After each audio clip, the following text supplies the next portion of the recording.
ओम नमः शिवाय।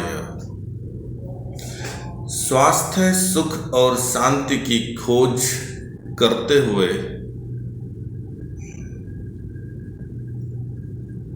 आज यहाँ पर उपस्थित जिज्ञासुओं का हार्दिक अभिनंदन है और स्वागत है। आपके भीतर उपस्थित ईश्वरीय चैतन्यता को प्रणाम करके आज के प्रश्नोत्तर सत्र को प्रारंभ करता हूं। और पहला प्रश्न है, स्वास्थ्य, सुख और शांति प्राप्त करने का दार्शनिक मार्ग बताइए। स्वास्थ्य, सुख और शांति को खोजा नहीं जा सकता और आप स्वास्थ्य, सुख और शांति को ढूंढ भी नहीं पाएंगे। स्वास्थ्य, सुख और शांति को प्राप्त करने के दो आधार हैं। पहला आधार है गुण और कर्म की साधना में खो जाना, डूब जाना। दूसरा आधार है आपके चित्त पर आपका नियंत्रण होना चाहिए।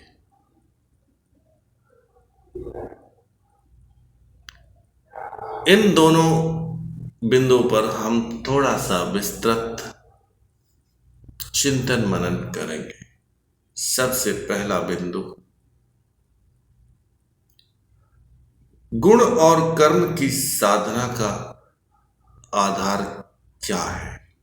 शास्त्रों में लिखा गया है, धृति, क्षमा, दमो अस्तेयम, शौचिम, इंद्रिय निग्रह, धी विद्या, सत्यम, क्रोधो, दशकम धर्म लक्षणम।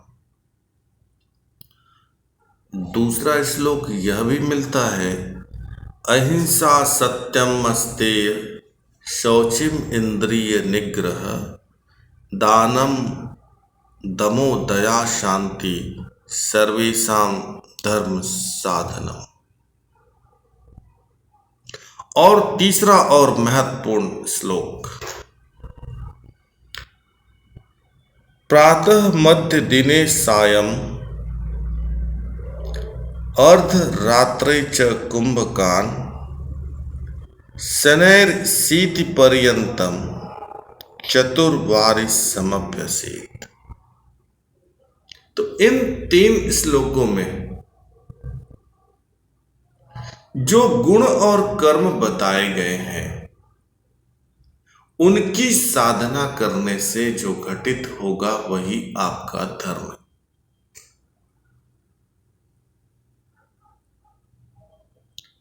और जब गुणों की और कर्मों की साधना आप करेंगे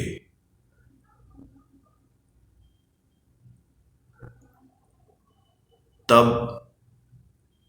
सुख, शांति और स्वास्थ्य आपके सामने उपस्थित हो जाएंगे। अब हम चर्चा करते हैं दूसरे बिंदु पर। आपके चित्त का नियंत्रण आपके पास ही होना चाहिए। यदि आपके चित्त का नियंत्रण आपके पास नहीं है तो आपका जीवन नरक बन जाएगा। क्योंकि यदि आपके चित्त का नियंत्रण आपके पास नहीं है तो अवश्य वह प्रकृति के नियमों के विरुद्ध होगा। अवश्य वह किसी दूसरे के नियंत्रण में होगा। और जब दूसरे के नियंत्रण में होगा तब आपका चित्त दूसरे के आधार पर ही चलेगा। और जब चित्त दूसरे के नियंत्रण पर होगा तभी आप अपने छोटे छोटे निजी स्वार्थों के लिए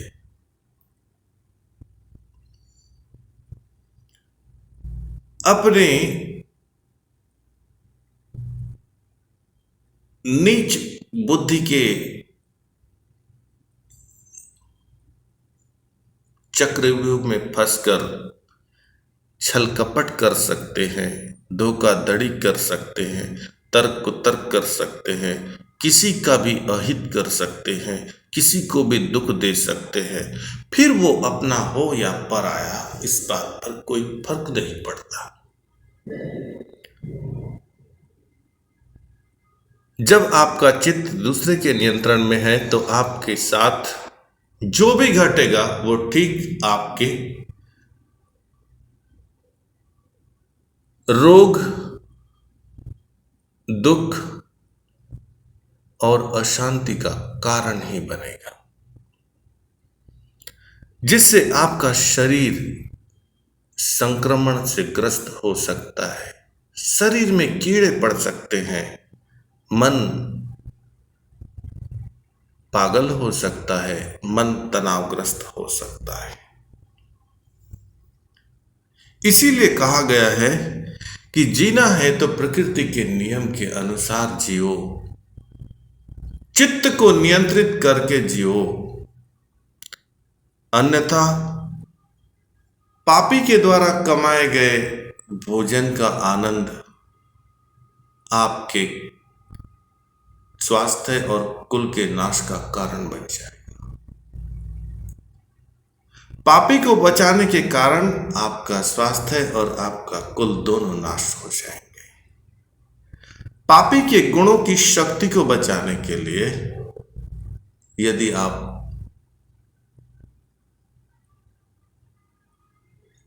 प्रयास करते हैं, मौन रहते हैं, उसके पीछे चलते हैं, तब भी आपका सर्वनाश निश्चित है। जो पापी है, जो दुष्ट है, जो चोर है, उसके पक्ष में खड़े हो गए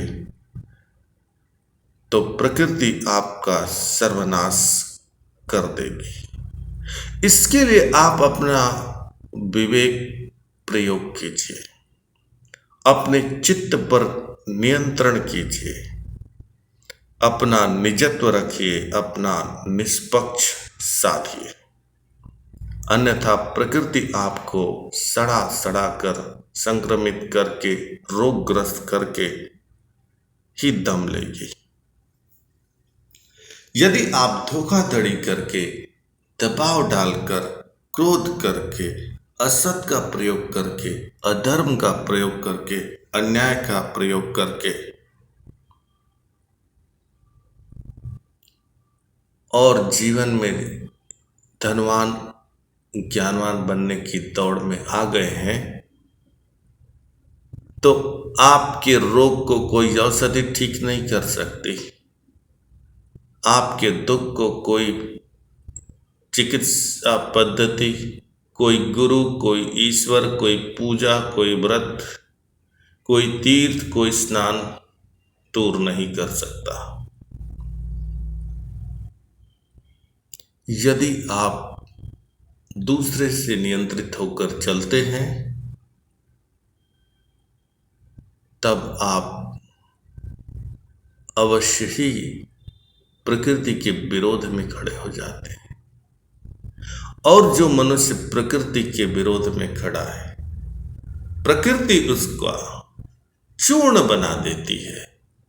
तभी तो लोग कहते हैं वैद्य जी औषधियाँ काम नहीं कर रही है, वैद्य जी समय पर हम योग नहीं कर पाते, समय पर कर्म नहीं कर पाते, वैद्य जी जानते सही है लेकिन घटता गलत ही है, वैद्य जी धन बहुत है, ज्ञान बहुत है, लेकिन रात को नींद नहीं आती है।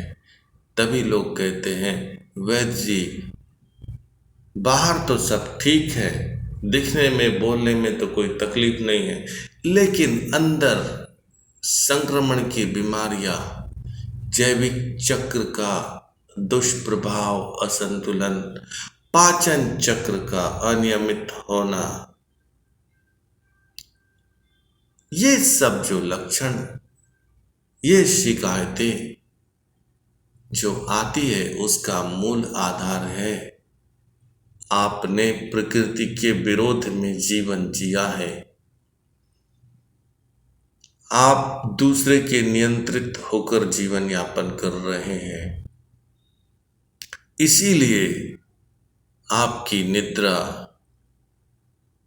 भंग हो गई, आपका जैविक चक्र असंतुलित हो गया, आपका पाचन चक्र असंतुलित हो गया, आपके शरीर में संक्रमण बनना शुरू हो गया, आपके शरीर में कमजोरी आ गई।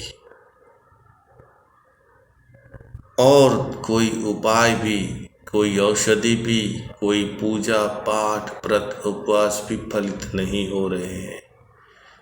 कोई ज्योतिषी, कोई अंगूठी, कोई वास्तु, कोई अनुष्ठान भी फलित नहीं हो रहे हैं। तो मनुष्य को राक्षसत्व में जीना है या मनुष्यत्व में जीना है, यह दोनों बातें विचार कर, निर्णय कर इस जीवन यापन करना है।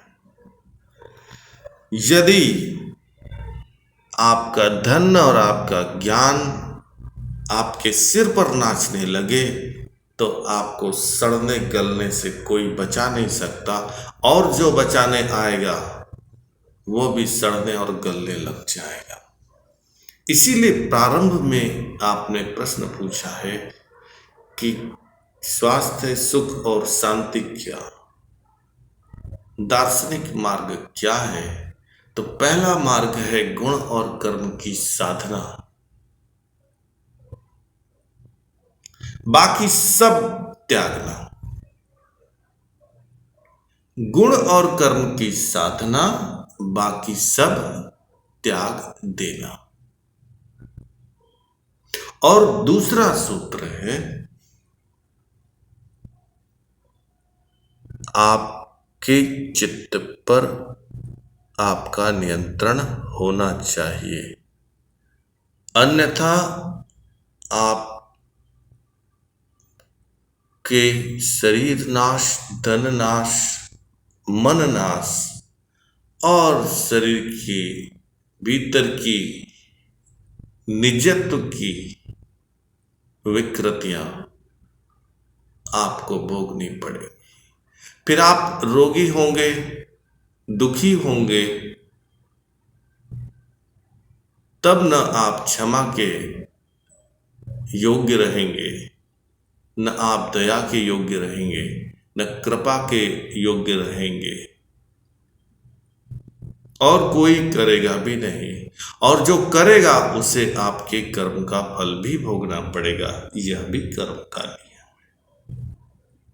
तो इसीलिए हे भद्रजनों, इसीलिए हे सज्जनों, आप वैद्य जी के पास सुख, स्वास्थ्य और शांति का मार्ग पूछने आए। तो गुण और कर्म की साधना, बाकी सब त्यागना, अपने चित्त पर नियंत्रण करना, वरना जीवन चूर्ण बन जाएगा और चू भी नहीं निकलेगी। आज के लिए बस इतना ही। आपने जो पूछा उससे संबंधित जो दार्शनिक मार्ग, यथोचित अनुभव हमने किया आपकी समक्ष। सुख और शांति की हेतु किसी का एक पैसा ऋण आपके पास नहीं होना चाहिए, किसी का अधिकार नहीं होना चाहिए। आपकी सारी बौद्धिक गणनाएं शून्य हो जाएगी। प्रकृति का नियम ही चलेगा, प्रकृति की गणना के अनुसार ही जीवन घटेगा। इसीलिए बुद्धि को छोड़ गुण और कर्म को पकड़ लीजिए। और यदि आपका चित्त नाना प्रकार के सांसारिक व्यापार व्यसनों से ग्रस्त, रीति रिवाजों में बंधा हुआ है,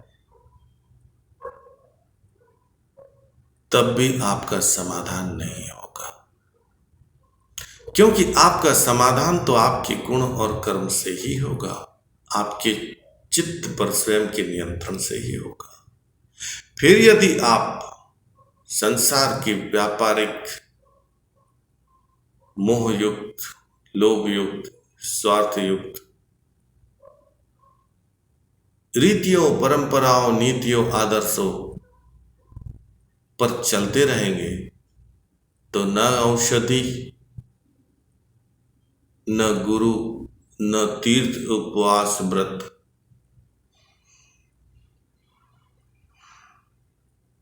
न अनुष्ठान, न वास्तु, न ग्रह दोष, केवल गुण और कर्म के दोष सामने भुगतान के लिए उपस्थित हो जाएंगे। आज के लिए इतना ही। आपने बड़ी धैर्य, श्रद्धा, स्नेह के साथ उत्तर को सुना, इसके लिए हम आपके हृदय और मस्तिष्क के ऋणी हैं, आभारी हैं। इस उत्तर के दौरान यदि कोई शब्द के अर्थ उच्चारण में दोष हुआ हो, उसके लिए क्षमा की याचना करते हैं। और साथ ही उत्तर में जो तर्क दिए गए, इससे किसी के मस्तिष्क और हृदय को कोई दुख पहुंचा हो, उसके लिए क्षमा की याचना करते हैं। शास्त्रों में कहा गया, फल्गु त्यक्त्वा सारं गृहीतव्यम्, व्यर्थ को त्यागना है, सारांश को ग्रहण करना है, गुणों और कर्मों की साधना करना है, और सुख, स्वास्थ्य और शांति स्वतः ही चली आएगी। नमः शिवाय।